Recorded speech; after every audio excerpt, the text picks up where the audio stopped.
invitation to speak. I've been following the last couple of days and you've had some amazing speakers, and I think some of what I'm going to talk about overlaps and kind of dovetails with some of the things that I've been hearing. But today I'm just going to talk a bit about, as you say, some of the work I've been doing in this space, specifically looking at head-mounted display virtual reality. And I'm going to talk a little bit about, well, I shall, before I say what I'm going to talk about, I'll briefly just sort of give a brief overview. Yes, so I'm Nigel, as Tom says, from the University of the West of England. I'm also the editor of the Journal of Enabling Technologies, which is also keen on promoting both autistic voices, but also work in this particular space. And as I did start by saying, I'm going to cover some of the research that I've been involved with, but specifically be focusing on some of the issues between the sort of medical-based and social-based research paradigms that kind of, for me, have given me some food for thought over the last 6 or 7 years in this space. But also I'm going to talk a little bit about some of the benefits of working within social models of disability in this particular technological space, which I think for me, again, have proven to be, you know, interesting, especially as we try to articulate this research into practice. So I'm going to be talking a little bit about reducing that, or how we can at least bridge that research to practice gap. So this is a quote I'd just like to start with that talks about the growth in autism research being necessitating corresponding attention to autism research ethics, including ethical and meaning inclusion of diverse participants. And I'm just going to talk in the first few minutes of my presentation about this, because I think this is a very sort of timely and topical issue within this space. And it's something, as I say, I've been tackling with and trying to better support in my research. And really this does dovetail with, I know you had Dr. Schmidt talking earlier in the week, but this really does kind of, for me anyway, draw attention or gives a bit of a spotlight on this medical versus social models of disabilities. And we know they're quite opposed. And we also know that research within autism and technology, and VR in particular, has been a bit more focused on the medical models of disability, which very much positions the person as a problem, as opposed to the social models, which talk much more about the problem being with society and how that's arranged rather than the person. So I just wanted to kind of draw that tension out a little bit. And I know, like I say, Dr. Schmidt talked about that being a bit of a wicked problem in this space, which I completely agree with. And I'll talk a bit more about that in a sec as I go through. But within autism-based research, this isn't much different either, in that we have this medical model of thinking within autism type research and autism technology research, and we have these social models of thinking. So the medical model looking again much more as the person being at fault, there being a diagnosis that labels an individual, that the impairment becomes the focus of attention, rather than a social model where the individual is more valued, the strengths and the needs are defined by themselves and by others. And in fact, outcomes are based on programs designed with some of these individuals in an ideal world. So there are still these issues where we see the medical-based model sort of pushing from the top down, but the social model sort of thinking coming from the ground up, working with communities that we're looking to support. So I'm just going to talk for a little bit more about that, and then I'm going to move into how some of my research has helped sort of develop that social model of thinking and involving autistic groups in VR-based research. So like I say, there is this issue that exists within this field, as far as I'm concerned, that still needs addressing, in that people need fixing, and why can't they adapt rather than the other way around? And the perspective of fixing people is still quite common within this technology arena. And there is still a top-down approach, very much driven by funders and driven by researchers rather than driven by the communities we're working with. And this medical-driven agenda very much is, as I say, in part sort of facilitated by the fact that that's where a lot of the funding seems to be focused. But we know that research can be far more valuable when we include our user groups. So that's something, like I say, that I've been looking to kind of at least start having a conversation within my research. And we also see that quantitative data sets and data models are often seen as much more valuable and robust in this space, where qualitative information can often be seen as kind of second best. But again, that kind of neglects, you know, or can neglect in some cases, the voices of the people we're working with. So I really have an issue with that, and I'll explain that a bit more in a second when I talk about a couple of the projects that we've worked on. But to further bring the point back to this, further issues with autistic-based research. So notwithstanding the issues between the medical and social-based models, that there are also, we also tend to neglect younger people within VR-based research anyway. And there is, in some cases, a good reason for that, being that we're trying to use head-mounted displays with younger people, and that can be problematic. But nonetheless, that means that they are often excluded from this type of research. Then we have non-verbal autistic individuals who can sometimes have issues communicating. And again, we find or tend to see that research neglects that particular population, or they're not, at least not valued in the same way, because they can be seen difficult to work with. So research in these groups is scant. And on the other extreme, from the younger populations, we often see older groups, which are often neglected in research. So there's quite a few, notwithstanding the paradigms conversation, there's also within the specific groups of autism, there are sort of areas that are more focused on than others. And these for me are the signposts in terms of where we need to be targeting some of this type of research, VR-based research. So taken together, you can see here that there is much more of a focus on medical-driven agendas compared to social-driven agendas. So therefore, the research evidence base tends to be focused more on the medical side than it does the social side. And that's where, again, I think we need to be providing much more evidence, because technology like this will only grow and develop and become embedded into these communities and be used by these communities if we involve them and involve their voices in much more meaningful ways. So that's where I see some of these sort of tensions and challenges. And that's highlighted by this work, which I'm sure many of the people here would have seen or have come across, but Pelenico and colleagues back in 2013-14 looked at the sort of state of the art across autism research generally. So this isn't VR or tech-based, but it is sort of generally speaking. And you can see here just from some of these quotes that say things like, I don't think many researchers feel they can talk to autistic people as if they matter. They're too busy studying them like specimens or looking for a cure. Researchers are more keen on collecting data but not providing results.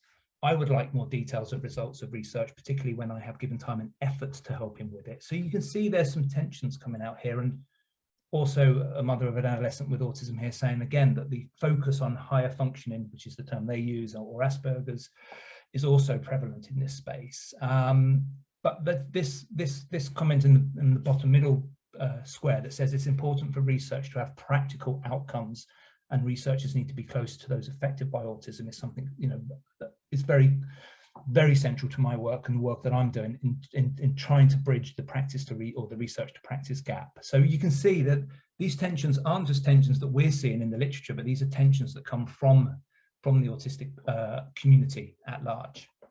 So this is a report that really sort of drew out some of those tensions and issues. So I'm just going to move on to a couple of pieces of work that I've been involved with in this space and how I've sought to include the voices of autistic people and the benefits that brings, I think, for us as researchers, and how the field could potentially grow and scale in ways that it hasn't done to date. So I think we all know, I'm sure many of you in this call, are aware of the field of autism being, this is a field that's about 40 years old now in terms of the early 90s, exploring VR headsets for the first time, but really that technology didn't really come to the fore or wasn't really explored in detail until 2014-15, where we see sort of off the shelf, the Oculus SDK 1 and 2 becoming a bit more available for researchers and research like this. But yes, and likewise, I'm sure the community of people here, also understand that, some of the premise for us using technologies with our autistic groups are because in some ways, I think I'll just move straight to the bottom point that I make here, is that technology can often play to the strengths of the autistic community. They can remove some of the issues that they face in communicating in a complex, in a complex world with a range of different people. Technology tends to be more predictable and controllable. So some of these issues very much play to the strengths of the autistic community. So that's the premise that we're working in this space.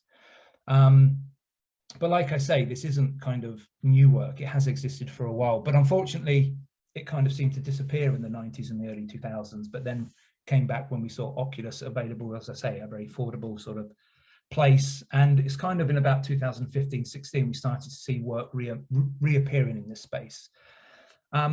However, the work that started to reappear in this space, or the work that had been done before, very much presumed that VR technology was a good fit for autistic people and presumed that autistic people would be willing to wear head-mounted displays. However, it seemed obvious to me that that wasn't the way we should be sort of addressing this, especially with the known sensory issues that some people with autism can experience. So what we sought to do in one of our first pieces of work was to really ask questions around, would autistic people be willing to wear head-mounted displays? How would they experience VR environments? Would they feel sick, have any adverse effects? And how would they like a VR to actually be applied for them? So we started to explore this in some of the first work we did. And again, I'm sure some of you are familiar with this, but this is some work we did in the States where we worked with about 31 individuals with autism. And we wanted to, again, like I say, really engage in an in-situ context. So we took this into a place of work where autistic people were working, employed, and we wanted to sort of understand their perspectives of this technology, the issues of the sensory issues, wearing the head-mounted displays, experiencing, particularly interested in, at the time, with the first Oculus headset, issues of adverse effects, cyber sickness, and those sort of issues. So we wanted to just kind of explore that. So the work is very exploratory, but I think it's a very important piece of exploration that kind of unlocks potentially some of the work that that has happened since. So you can see here, the technology also was very portable. Laptop, head-mounted display, some headphones, and a joypad interface. So again, very portable, very easy to take into in-situ settings, which is something I'll talk about, removing work from the lab into places that autistic people are, in order to sort of overcome that research to practice gap. And what we discovered through this sort of exploratory piece of work was a willingness to wear the equipment was reported as being very high. We worked with adult populations, so 17 and above in this particular piece of research. And the willingness to explore basic scenes was, again, something we saw in all of our participants. And really importantly, we saw high levels of presence, immersions, and ecological validity in these spaces. But I think even more important was that we found low negative effects associated with what they experienced. And this was with the earlier technology, and technology, of course, has come on a lot more now. So we see the comfort in these spaces being a lot higher now. But even back then, we found low negative effects here.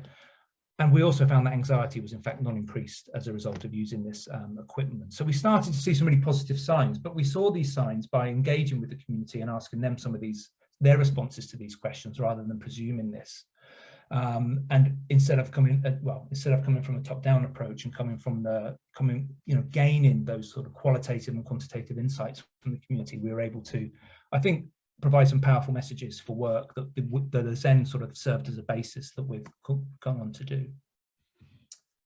Now, some of this work, just keeping an eye on time, some of this work has included younger people now. So we were interested to understand that adult autistic populations were willing to use and accept this technology, but we were then intrigued as to whether or not younger autistic populations, as I've said at the beginning, these are often excluded populations. And we know also younger people generally are very excited by new forms of technology. So we felt it timely to go and explore a range of different technologies, as you can see here, a made for classroom piece of technology called Class VR, coupled with HTC, very high-end technology, and a Google Cardboard with a smartphone. And we were interested, so we work with individuals as young as 6 years old.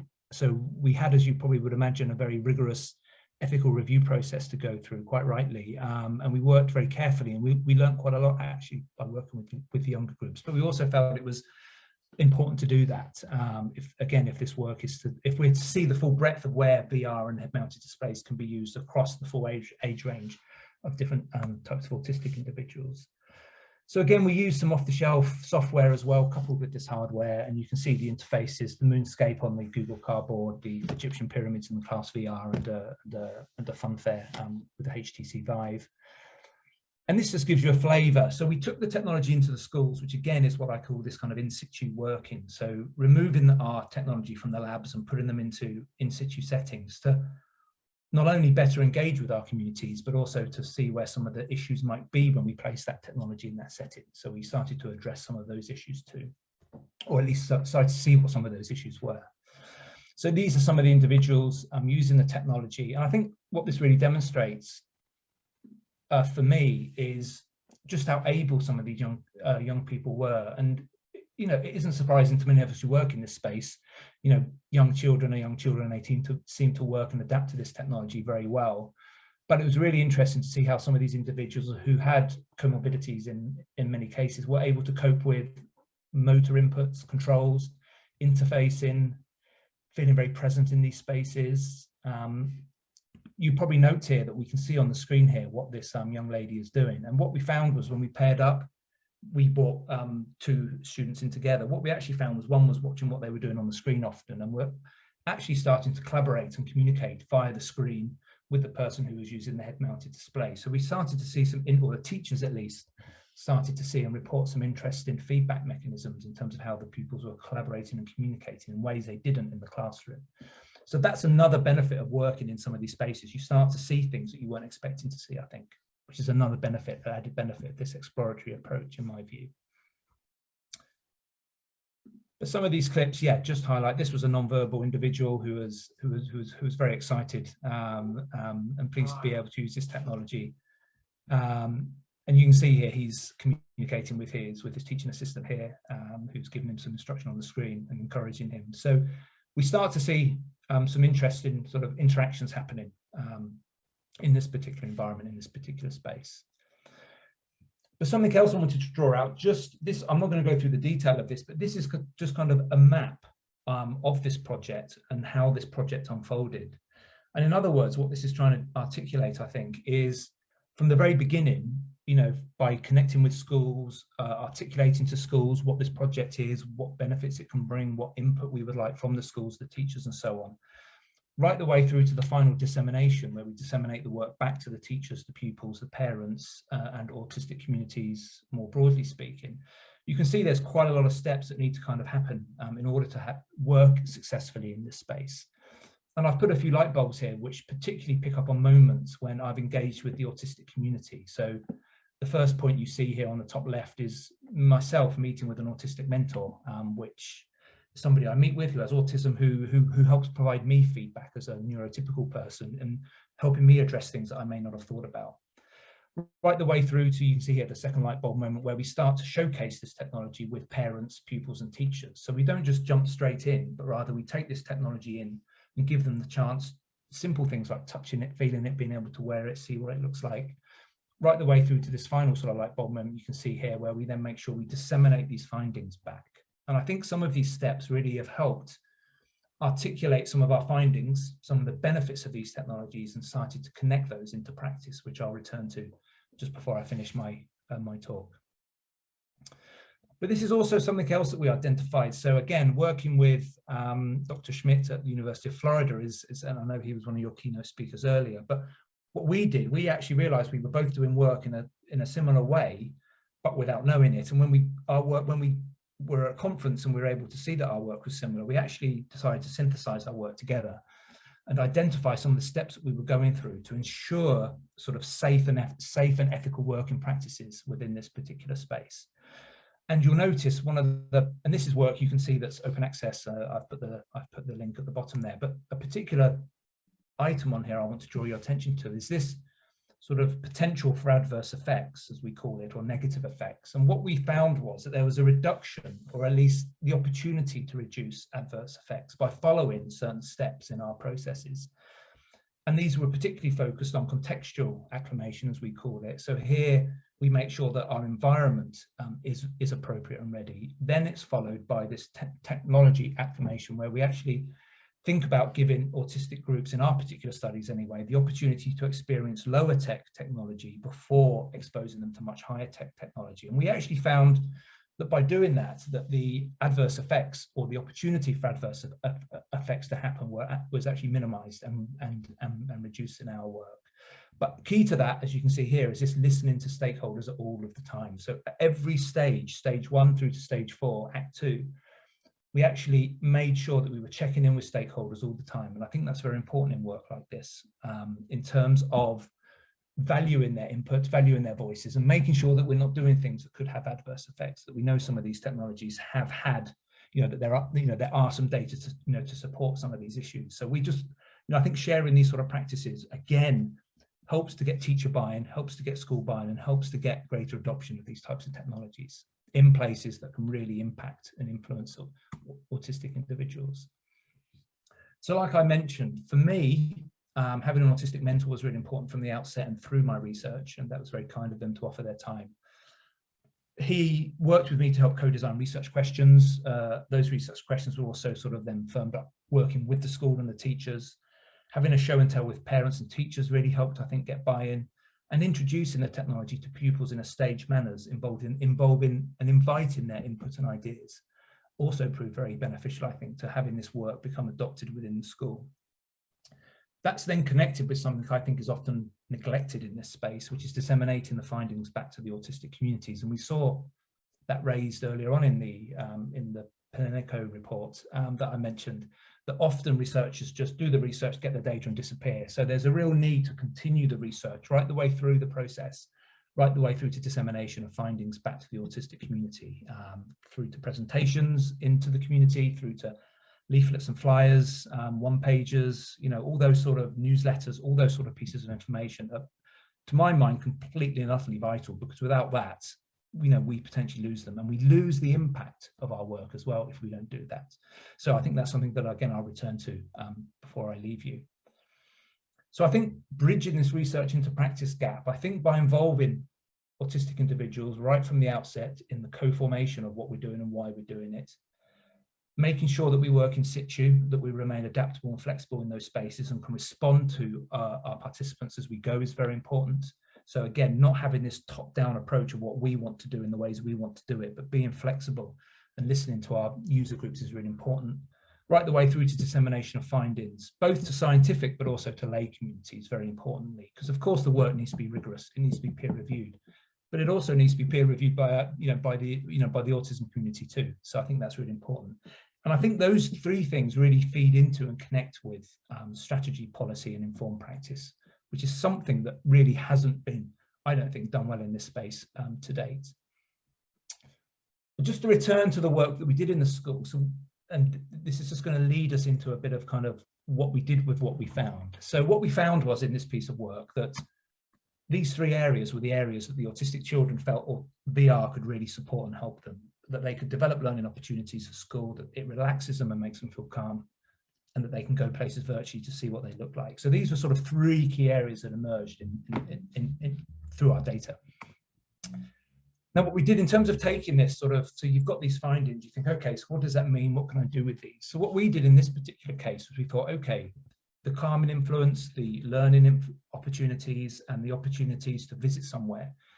So as part of Science Week, the school were going to visit a science museum in Bristol. So how better to sort of implement some of those findings than to build a 360 tour of a science museum in Bristol. So we're moving away now from some of the sort of highly immersive tech, and we're moving or connecting a bit more with 360 video VR. So this was something they experienced in a Google head-mounted display, a plastic or cardboard plastic head-mounted display with a smartphone. And they were able to visit the museum or the science museum virtually. So they're able to plan their visit, they're able to walk through all the exhibits, they were able to get a good grasp of what it looked like, they were able to read information in terms of what was in the gallery, as you can see here, hopefully. And they were really able to start to think about what this space would look like that they hadn't been to before, which, as we know, can be very anxiety-inducing for some of these individuals.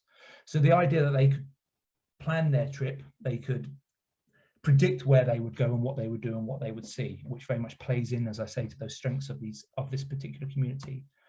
And you wouldn't be surprised to learn that, informally and kind of anecdotally, I guess, we found that the VR app did help to calm and relax the children. It seemed to help them to know what to expect before visiting it. And therefore we kind of started to think, well, maybe the VR app could have helped to alleviate issues of confusion when, in terms of planning the visit and where they were and what they were doing there. But also it helped them to really, they reported it helped them to visualize the space before visiting. However, the reports of the museum being distracting were similar both before and after the visit in our pre-post measures.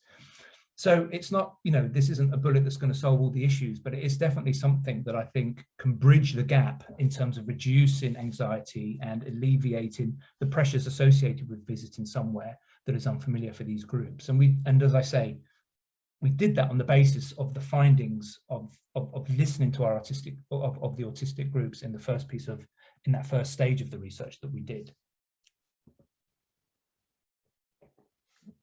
I hope I'm doing okay for time. I've just got a couple more slides left. Yeah, I'm just checking the time. I've got a couple more slides there, but this is another piece of work that we did. Again, the school has opportunities. It has a cafe attached to the school. So the school has fantastic opportunities to provide young people with work experience and employment opportunities by working in the cafe and gaining obviously a range of skills therein. But again, some of the issues that the students faced going into that space around anxiety and dealing with the public, did have anxiety issues associated with them. So again, we found that by employing sort of VR, and I'm going to let this one play, hopefully you can hear the audio. And one of these examples is the early stage work. I'll turn it off for a second, but you'll hear some of the voices of the teachers and the pupils here. But what we've done here is use a virtual coffee shop to help Can reduce anxiety in teenagers by teaching them practical tasks. It's being tried out at this Somerset school, where the pupils are training to work in a cafe. Yep. The grinder. Our children with a diagnosis of ASD come with the belief that they are going to fail. The actual skill of making the coffee was the easiest thing to teach them. So that's why the VR came in. And actually what I can concentrate while I'm in the cafe today is saying hello to someone. They can concentrate on the social side as opposed to the actual skill side of the job. It will help me overcome new places. When I go in, it's just me, no one else. It'll help me with fear of messing up, and it'll help me to know that that's okay, you can do that. So that's just one example of, you hopefully could hear that okay, but essentially the pupils were saying that they were able to really focus on the tasks in VR, and if they made mistakes or had to make mistakes, they could make them in VR without the real life consequences. So we really start to see some of the reasons that we propose using VR coming out, in the voices of the individuals using it, which is really pleasing. But also we're starting again to see how some of these technologies can be linked with practice and practical outcomes in this, in two of these particular cases with this school. And I'll talk a little bit about how that's connected to policy and practice, as I say, before I leave you with a couple of messages. But from my point of view, in the work that I've done and the experiences I have in this space, I can very much see this social model being far more influential. And I think the more we listen, the more we prioritize, and the more we empower and co-create with autistic groups and populations, I think the more enabling the technology will become, the more the greater uptake we'll see with this technology, and I think the greater therefore impact we'll see with this technology for these groups who really stand to benefit in quite important ways. So it is about working with our communities. It's about working with autistic young people and their stakeholders, at large, not on them. And I think it's about working from the bottom up as opposed to the top down, as I think I've mentioned. I think by working with communities, as I say, voices come to the fore, empowerment and placing them centrally, becomes, is really important, and it has huge value. This for me has led to key insights, insights and things that I wouldn't have understood otherwise. And I think what we can also do is identify their priorities in relation to these technologies, and we can start to then make sure that we're targeting what we're doing in the right areas. And that's a piece of work we haven't completed yet, I don't think, in this field. I think the work that we've been doing in this space has led to small pilot studies that has drew on their views and priorities, and also led to co-design and co-created knowledge, which is, for me, really powerful and really important. And then moves all the way, I'm just going to move forward here, moves all the way into this articulation into practice. So as a result of the work we've done with the school and the findings, and having the voices of the pupils centre to what we've done is the school has now adopted a policy on using VR in their school. They've invested in VR in the school.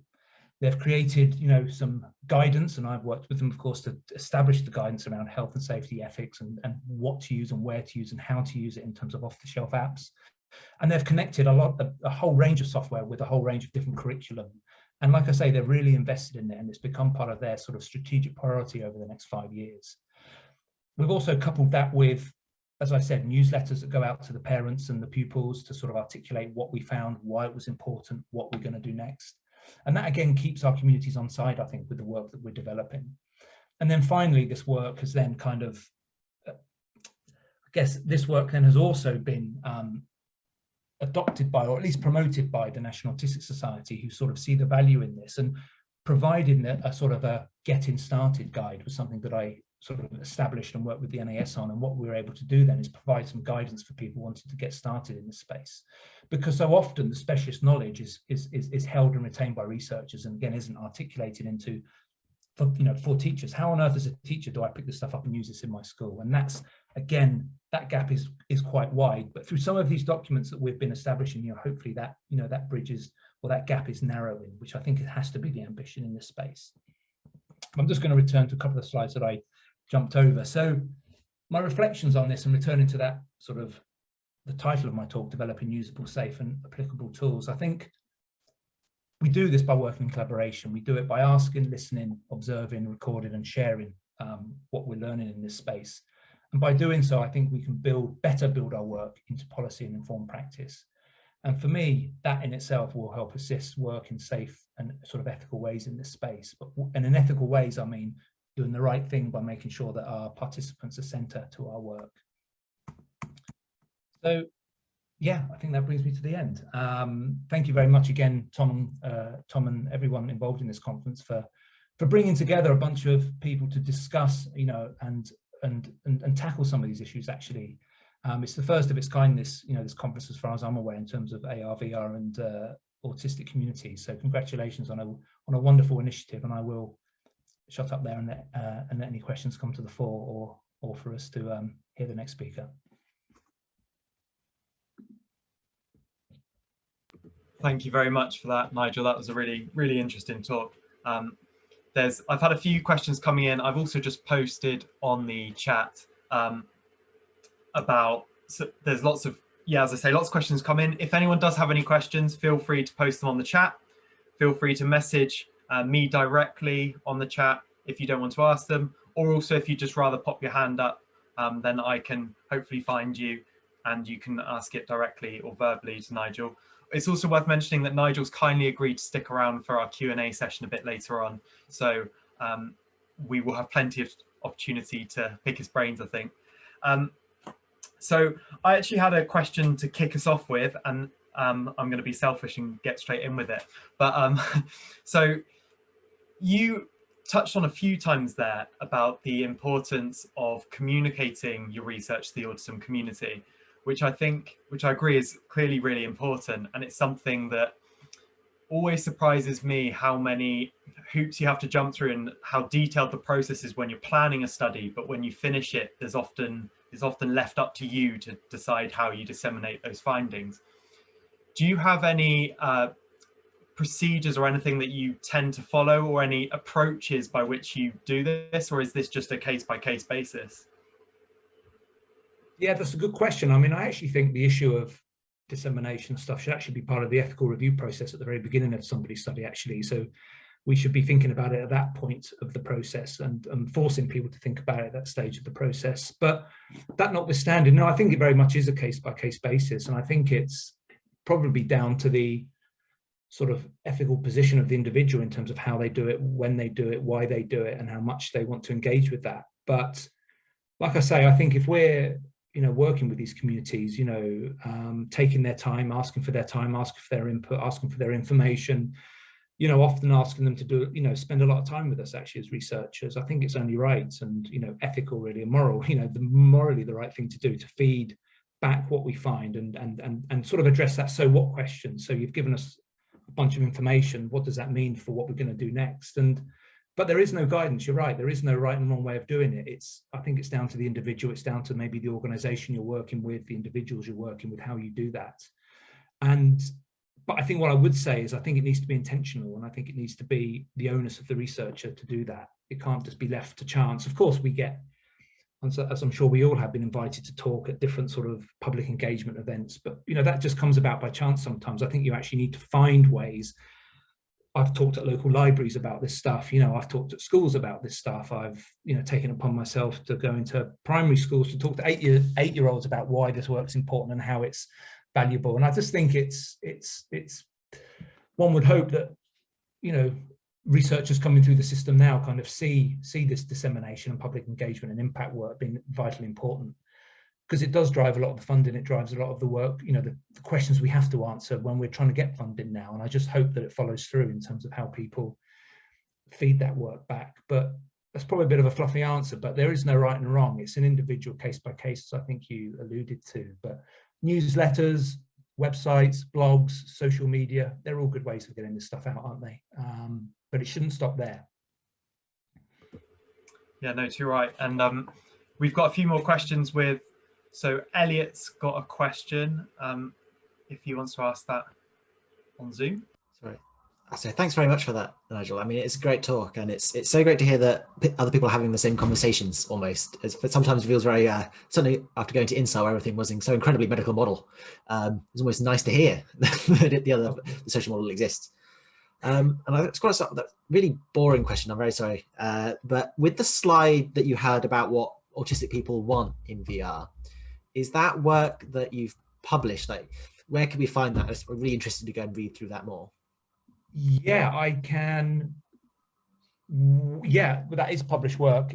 I'll find the link to it and put it in the chat. Just give me 2 seconds. I can do that. But yeah, I think you're right. I think there's probably been like I say, I heard a few of the other speakers talking about, this sort of social model and, of disability and sort of valuing that more. I just think the field has moved on quite a lot technologically, but it hasn't really moved, a lot in terms of paradigm shifts really, and thinking about how and where we prioritize some of the knowledge that we're creating. So I just think, I think it's an interesting time to have, some of these debates and discussions, and they should be debates and discussions, and there should be differences, of course. There's no right and wrong here, but I would like to think that this technology has been around for a long time, and it hasn't yet really got into mainstream, has it, in terms of, how many autistic people can we say are actually using the technologies that we've developed over the last 20 years?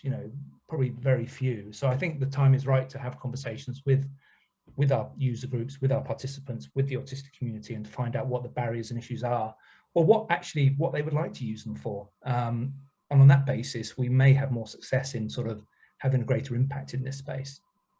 But I'll get that link and pop it in then as we're speaking. So can I steal another question, Tom? Did you say you have another one, Elliot? Yeah, if it's all right, or if anyone else is. Okay, we've got a couple more. You can squeeze one more in. Okay, thank you. I just wanted to ask as well, thinking about the work you did with non-verbal autism. It can be quite challenging sometimes, certainly coming in with standard procedures. When you're working with, it's got complex needs. And I wanted, with the work you were doing there, like sort of how flexible was the technology and the programs you designed to, work with these individuals? Yeah, good question. I mean, one of the limitations of the work I've been undertaking, other than a couple of the bespoke examples you saw, is I've been using pretty much off-the-shelf software as it stands, and so there have been issues around what fits where and what fits who, and I think there is a range of questions around what type of software matches what type of users, and that's again work that I don't think has been completely explored in the field, and certainly not in my work to date.